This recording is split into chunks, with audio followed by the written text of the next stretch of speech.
All right, I just got done playing through Tiny Towns, so let me give you some quick impressions and then we're going to go ahead and go down to the table and talk about things a little bit more further in depth. But this one here, this is actually quite a fun puzzly game. Gives you a lot to think about because over the course of the game, you're going to have a decreasing number of spaces to work with. So you really are going to have to do a lot of visualization, a lot of spatial skills are going to be required to play this game in order to do well. In my playthrough, I didn't do exactly the best. I kind of had some ideas, but unfortunately during the course of the game, as the resources are coming out in the solo game, you have to be able to make some adjustments for this. But overall, I find this game to be really, really good, especially as a solo game.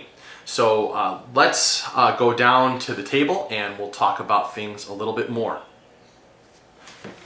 All right, so here we have Tiny Towns and really, really good rule book that explains how to play the game. There's some clarifications in here for some of the buildings, some of the monuments. I think that's really a good idea to have in there. Lots of good illustrations. So there's really no question here with the rule book.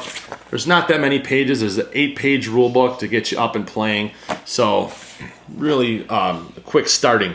Lots of cool resources. We've got lots of neat wooden pieces to be able to play with, and plenty of cards in order for you to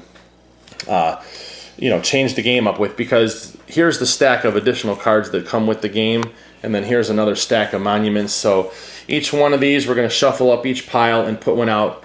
The game's going to change from game to game based upon the buildings that are out there. And I think that that's going to really lend to replayability and then also how you're going to approach playing the game. Essentially, the game is going to be the same, all about using your spatial skills in order to try to fit things in, and playing a solo game, and also even if you're playing with the Master Builder variant, you are going to have to realize that you're at the mercy of this deck for a number of turns and trying to be able to anticipate what things are coming out.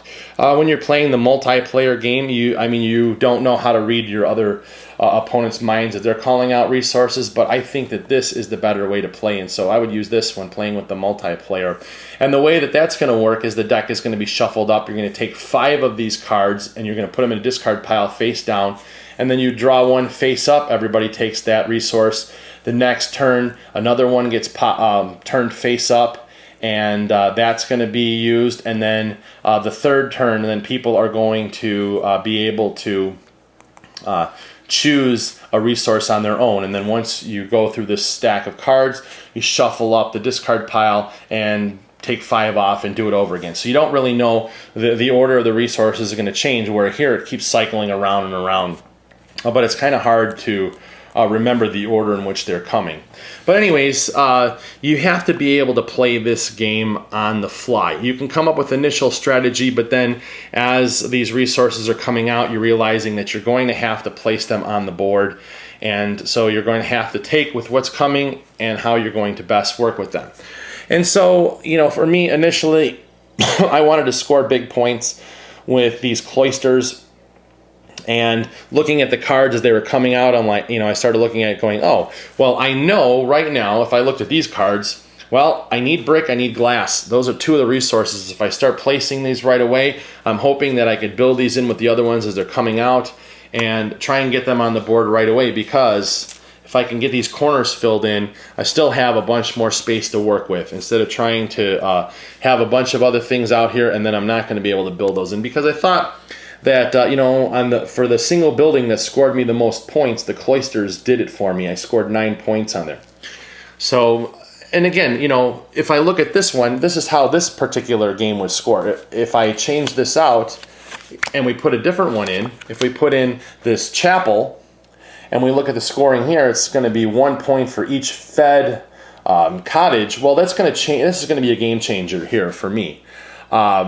I would not have selected this monument that's going to give me points for unfed ones. I would be more focused on trying to build cottages, this chapel, and then making sure and putting these in a group so that it works well with this one, where it feeds one contiguous group of those types of buildings anywhere in your town. And so that would be this type of building.